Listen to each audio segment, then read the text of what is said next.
Alright, paganda umaga po sa inyong lahat mga kababayan, Batang Maynila to it's. Ngayon po ay January 2, 2026 mga kababayan. At nasisimula pa lang ng bagong taon. Meron na naman fake news, etong mga DDS. Ito, nag-post po, isa pong vlogger. Sabi dito, isang magandang New Year natin, mga DDS. Ano ba itong fake news na itong DDS na ito? Alam niyo bakit ko nasabing fake news? Kasi unang-una, eto, tingnan niyo mga kababayan. Etong vlogger na to, hindi ko kilala to mga kababayan. Siguro nagpapamonetize lang to. Sabi niya, sa mga gusto mo lantaw sa mga video post, lihog ko, follow, like, and share. Dagan salamat. Tapos naglagay siya ng link. Yung link niya, pag pinindot mo yan, mapupunta po sa Shopee. Mapupunta sa Shopee. So, ibig sabihin, niloloko lang yung mga kapwa niya DDS dito sa kanyang post. Nag-post siya siyempre, alam niyo sa mga DDS kasi minsan mga hindi nag-iisip eh. Kaya nga didilis eh. Di ba yung dilis? Maliit lang ang utak. Actually, walang utak ata. So, etong mga gustong mga content creator, mga vlogger na gustong kumita, inuuto yung mga DDS kasi hindi nila mauto yung iba eh. Ang kaya lang nila budulin, ang kaya lang nila utuin, mga DDS. Kasi nga yung mga DDS, hindi naman na yan nagbe-verify ng mga news kung totoo o hindi. Basta nakita nila na pabor kay Duterte, pabor sa kanilang grupo, naku, tuwan-tuwa yan kahit fake news. So kaya madali silang nabubudol. Katulad na ito mga kababayan, nag-post siya. Sabi niya rito, hindi ko lang masyado maintindihan, pero sabi rito, kung gusto niyo makita yung mga video post ko, follow, like, and share. Salamat daw. Pag kindik mo, Shopee. Nagbebenta ata ito mga kababayan, Nagbebenta po ng Cormesic Argan Oil Botox Keratin Hair Mask Conditioner Repair. Ito po yan, ay nagbebenta po dyan sa Shopee. At ginagamit itong mga walang utak na mga DDS para makabenta siya ng mga produkto niya. Ayan, sabi tuloy dito, pang monetize lang ata to. Kasi ito mga kababayan sabi dito sa post, ito raw babae na nandito sa screen. Hindi nga natin alam kung legit ito eh. Ito raw si Judge Whitney. Parang kamukha ni Whitney Tyson eh. Diba yung artista? Yung artista dati na si Whitney Tyson. Si Judge Whitney, Solomi, Balungi, Tyson, Bosa. Sinasabi ko na nga ba, peke ito eh. Peke ito kasi tingnan niya mga kababayan, makakuha lang siya ng engagement. At yung mga DDS ginagamit niya. Ano ibig sabihin na ito? Ibig sabihin kasi yung mga DDS madali mauto, madali mabudol. Sabi ni Judge Whitney Solomi Balungi Tyson Bosa. Whitney Tyson pa lang. Alam ko na peke eh. Anyway, basahin natin yung yung kalokohan na itong Janeta vlog na to. Ito madam, ayusin mo naman. Ayan, kitang-kita naman natin. Ayan, Sara 2028. So DDS to. Pero ay mga 25,000 followers, marami ka na palang naloko ng mga DDS. So ganun ang style na itong vlogger na to. Magpo-post ng pabor sa mga Duterte at yung mga DDS naman maniniwala sa kanya, magpa-follow, magla-like, mag-share ng kanyang mga post. Ang totoo, yung post nito ay peke, fake news. Tingnan niyo mga kababayan, ang dami niyang nagoyo, 342 shares. Ibig sabihin, sinyer ninyo ng mga DDS, yung peking news, fake news. Mga tanga talaga to. Bagong taon na guys, magbagong buhay na kayo. Mamulat na kayo sa katotohanan na kayo naglolokohan dyan sa kampo ng DDS. Sabi Sabi raw ni Whitney Tyson, mga bobo talaga ito. I now authorize the International Trial Court. Tingnan sa salita pa lang, International Trial Court. Pero mo ganun, International Criminal Court, hindi International Trial Court. Sa umpisa pa lang, halatang halata mo na peke eh. Meron bang International Trial Court? Ewan ko kung meron na, pero ang alam ko, International Criminal Court, yung may hawak kay Duterte. Kasi sabi niya, I authorize the International Trial Court to facilitate Rodrigo Roa Duterte's return to the Philippines in 2026 as a statement of support for the calls embodied in the signature campaign of the people under the banner Tay Kami Naman. I hereby acknowledge the signatures and collective appeal of the Filipino people. As we enter the year 2026, amnesty is hereby granted to Rodrigo Roa Duterte and his cohorts. I also wish to extend my warmest greetings for a very happy new year to all. Tingnan nyo kung anong kalokohan ito. Ay, mga DDS, niloloko na kayo nito. Tapos nag-share pa kayo, 342. 342 nag-share. Obvious naman na kalokohan to. Fake news ito. Hindi ito kapanipaniwala. Dito pa lang, International Trial Court. Tapos siya pa nagbigay. Magbibigay daw siya ng ang tawag dito? Amnesty? Amnesty kay Rodrigo Duterte? At doon sa kanya mga cohorts? Walang ya. Tingnan niyo yung mukha niyan. Si Whitney Tyson yan eh. Ay yung artista na na nalaos na. Alam ko ngayon nagnenegosyo na lang. Ginamit mo pa si Whitney Tyson, walang hiya ka. Janeta Vlog. Kaya kayo mga DDS, nakakahiya kayo sa totoo lang. Kayang-kaya kayong lokohin ng kapwa ninyo DDS. Nagagamitan lang kayo eh. Kaya kung gusto nyo may maloko at kayo'y masaya na kayo'y mambubudol, budulin nyo mga DDS, madali lang mabudol ang mga DDS. Mga makikitid kasi mga utak. Ano sabi ng ating mga kababayan?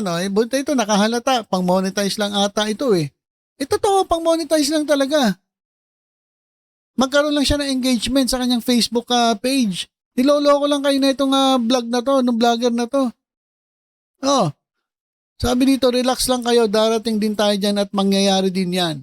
Sino nagsabi siya? Paano mangyayari yan? Kayo nga interim release, hindi naibigay eh. Hindi na-grant eh. Amnesty pa? Kalokohan niyang amnesty na yan. At dahil lang doon sa signature campaign, pagbibigay ng amnesty. At tingnan nyo kung sino yung judge na yan, si Whitney Tyson niya. Ang tatangan nyo naman mga DDDs. Sa mga napaniwala na ito, ang bobobo ninyo sa totoo lang.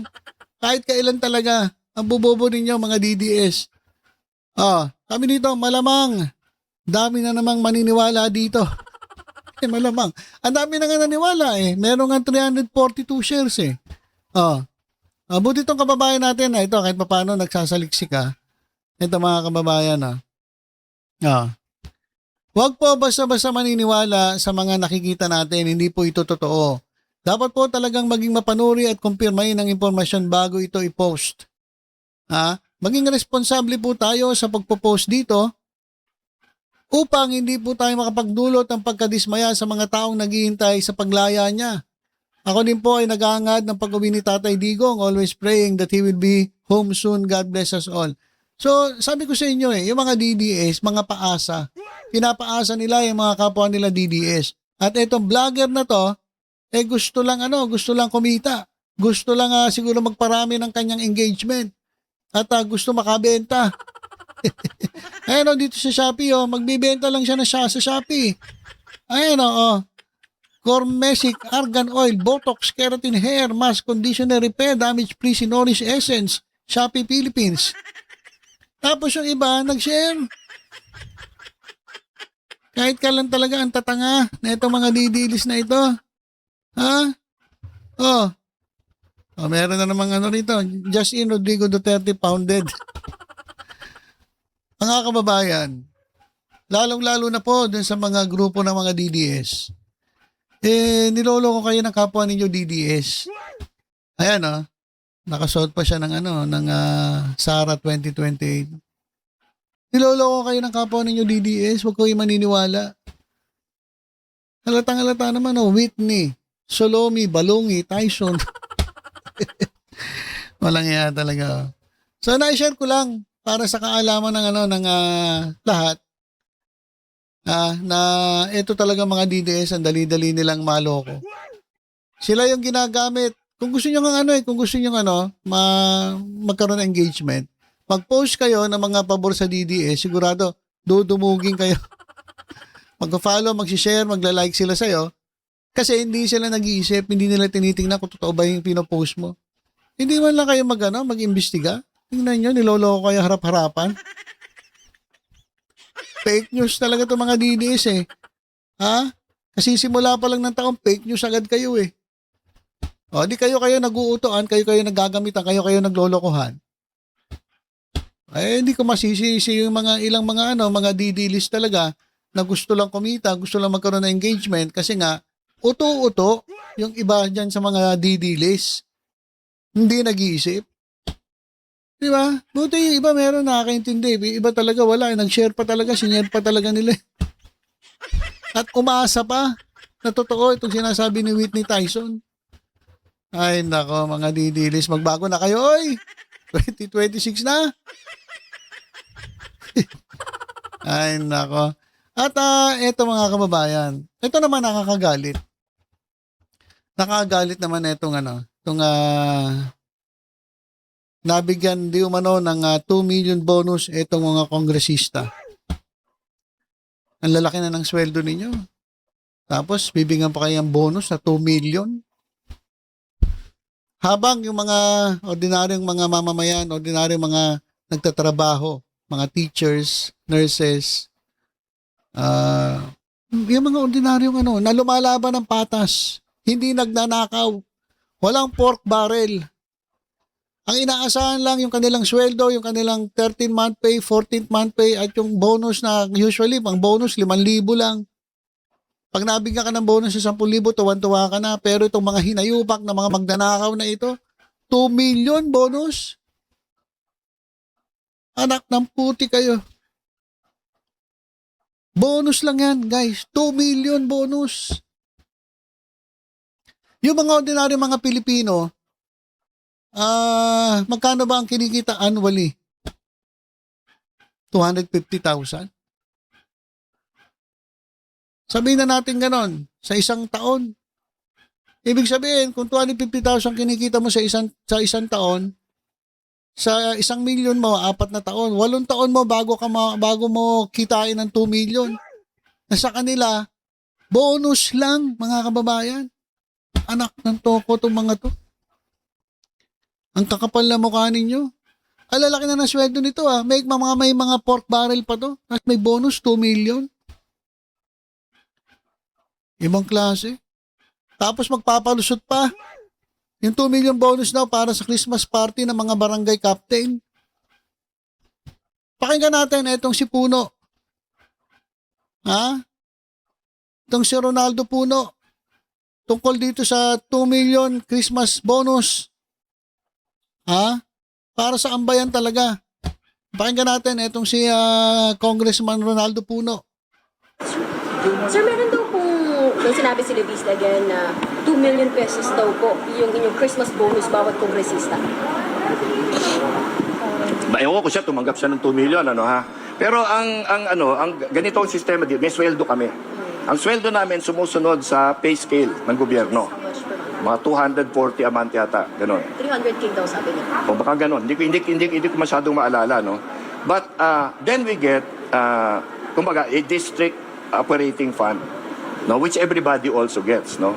And then, kuminsan, there are additional activities in the district you can request, and the House leadership sometimes will grant you your additional activities, bigger, mas marami yung mga botante. Ako, 500,000 yung inaalagaan ko sa distrito. Hindi dapat maging pareho ko sa yung isang distrito na 200,000 lang ang residente, di ba? So sometimes they will make adjustments like that. Pero hindi sa amin pumupunta yon, number one. Number two, pirmado kami. Sigurado ka, ha? Hindi daw sa kanila napupunta. Saan napupunta? Ako nga eh. Dito sa isa sa distrito na to nawawala naman kami natanggap ni 5 eh. Pero pala kayo mga pondong ganyan, wala naman natatanggap ang mga constituents nyo sa distrito. Meron ba? Meron ba? Sige nga, mag-comment nga kayo mga kababayan, meron ba kayo natatanggap? Galing doon sa mga sinasabi nila mga additional funds, pondo na hinihingi nila dyan sa Kongreso for approval para doon sa pangangailangan ng kanyang mga, binanggit pa niya meron daw siya 500 na constituents.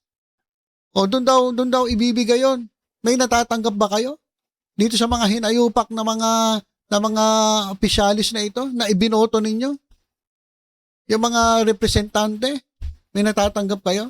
May sweldo na sila na mahigit 200,000 kada buwan. Meron pa silang nire-request na additional funds. Kinikwento niya eh. Tapos, sige diretso na natin para malaman natin ano pa ba. Baka marami pa natatanggap itong mga hinayupak na to eh. And niresibo namin lahat yun.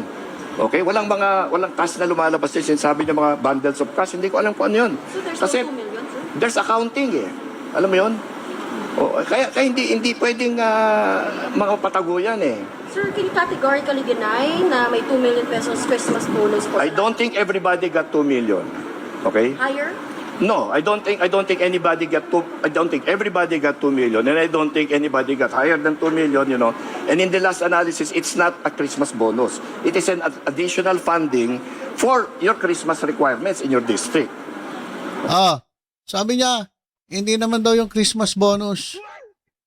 Christmas requirements.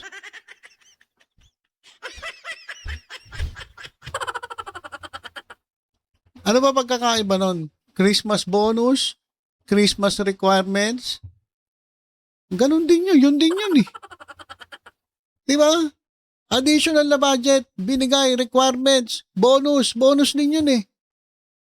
Ano ba pagkakaiba nun? Sige nga, paliwanag mo nga, Congressman Puno, ano yung sinasabi mo hindi Christmas bonus pero Christmas requirements ng ano.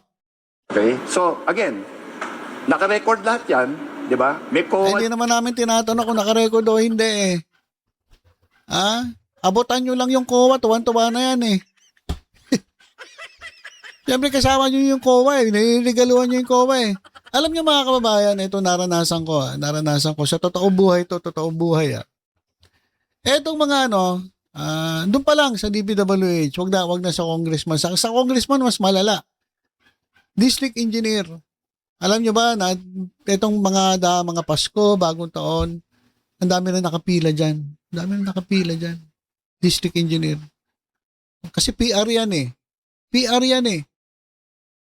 Nag-aabot yan para sa PR, para, halimbawa lang, mga reporters dadagsayan doon sa district engineer. Bakit?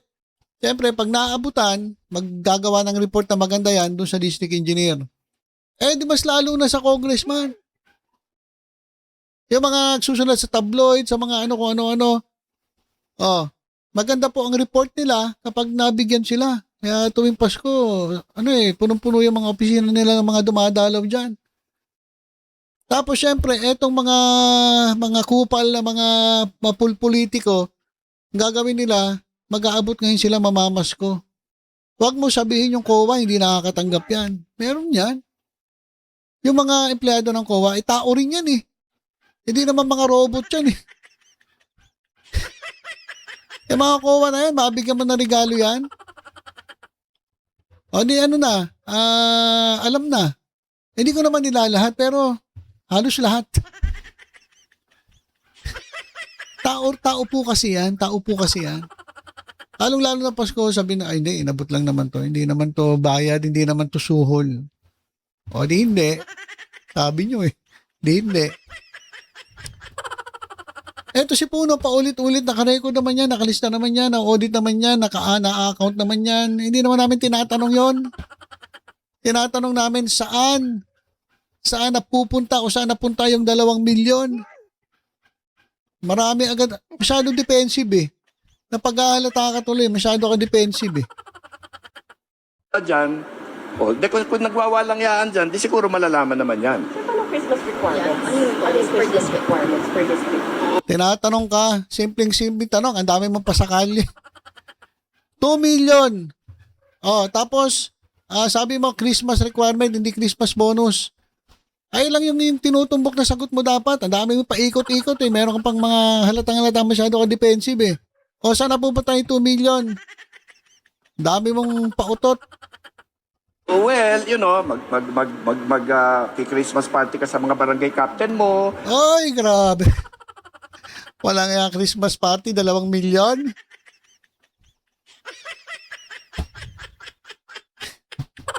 Sa isang distrito, ilang kaya barangay? Ilan ang barangay? Usually, ilang kaya mga barangay? Sabihin natin na 10 barangay. 10 barangay sa isang distrito. Okay, 10 barangay. So, kapag 2 million, meron silang tag 200,000. Tag 200,000 para sa Christmas party. Kaya ang tanong ko, kayo mga kapitan sa barangay ni Puno, sana sasakupan ni Puno, nakatanggap ba kayo galing kay Puno ng inyong pang Christmas party? Nakatanggap ba kayo? O Alfonso lang naibigay sa inyo? O alak lang naibigay sa inyo? O hindi na nga lechon eh. Baka lechon belly lang nabigay sa inyo. Nakatanggap ba kayo? Kasi sinasabi niya para sa barangay captain, para sa Christmas party ninyo yung 2 million. Nakatanggap ba kayo? O Christmas party ng ng barangay. Tapos ang imbitado yung mga opisyalis ng barangay. O kaya wag niyo sasabihin na ang makikinabang dyan ay yung buong constituents nyo. Kasi may kinabang lang dyan kung totoo sinasabi mo na binibigay nyo sa barangay, ang makikinabang lang si kapitan, yung mga tao niya sa barangay, pero hindi yan umaabot doon sa taong bayan, doon sa mga constituents ninyo. Kaya wag nyo sasabihin na yung mga proyekto, yung extra proyekto ninyo ay talaga napupunta dyan sa inyong nasasakupan. Kasi yung 2 million na yan, sinasabi nyo, dyan lang yan sa Christmas party ng barangay. Ay hindi naman umaabot yun sa mga tao eh. Si kapitan ng dyan, ng paldo. Di ba? Yung mga kapitan ng paldo. Tapos, kung totoo na binibigay ninyo sa mga kapitan, kaya sabi ko nga, kung meron pong kapitan na under po dito kay Puno, magsalita po kayo. Nakatanggap po ba kayo ng pang Christmas party ninyo? Para mapatunayan natin kung totoo sinasabi na ito ni Puno. Health activity ka, you will do a Health activity. Christmas nga eh. Christmas health activity. Ibang naman yon, ibang request mo na naman yon, Congressman. Yung 2 million, ngayong Pasko para sa Christmas party. Yung sinasabi mo yung mga health na yan, sa ibang, baka mag-request ka na naman ng ibang pondo. Baka mag-request ka ng 5 milyon para sa healthcare o para makatulong ka ng health dun sa inyong nasasakupan. Pero yung 2 million na yan, isasama mo pa yung isasama mo pa dun sa health. Iloloko talaga tayo na ito eh. Yung health. Christmas season eh. May health activities. Anong health activity sinasabi mo? Ibang pondo na naman yon. Mahalan Diyo. Mga consultations, di ba? Mga Alam mo, Congressman, huwag mo na kaming lokohin eh. Niloloko mo kami. Yung 2 million lang pinag-uusapan natin. Yung sinasabi mo mga health, mga consultation, ibang pondo na naman yung nire-request mo na yan. Ano yan? Doon mo pa kukunin yung health consultation? Doon sa 2 million na ibibigay mo sa barangay? Halatang-halata ang nagpapalusot lang etong loko na to eh. Ano pa? mga ganon. Many things, but siyempre, people are expecting the congressman to show up in their district and help them. for whatever it is they need help for. Wala nga eh. Wala nga natatanggap taong bayan eh. May natatanggap ba kayo? Galing dito mismo sa mga nasasakupan ni Puno. May natatanggap ba kayo? O doon sa iba na rin, magsalita na rin kayo. Kasi kung meron si Congressman Puno, yung congressman ninyo meron din yan. O may natatanggap ba kayo? Sige nga po, mag-comment nga po kayo. So ganun. And again, these are not hard and fast rules. Di ba? Wala namang ganun na talaga. Ang definite is the district budget. Okay? Now, yung mga bonus na yan, you would have to go into each individual case because I know there is no general policy on that. Kaya po yung sabi ni Puno. Puno ng palusot. Mga kababayan. O sabi niya, yung 2 million daw, hindi daw napunta sa kanya. Walang napunta sa kanya. Napunta doon yun sa mga sa mga kapitan, mga Christmas party. Kaya nga, sabi ko, doon sa mga kapitan dyan, magsalita kayo. Nakatanggap ba kayo galing kay Puno?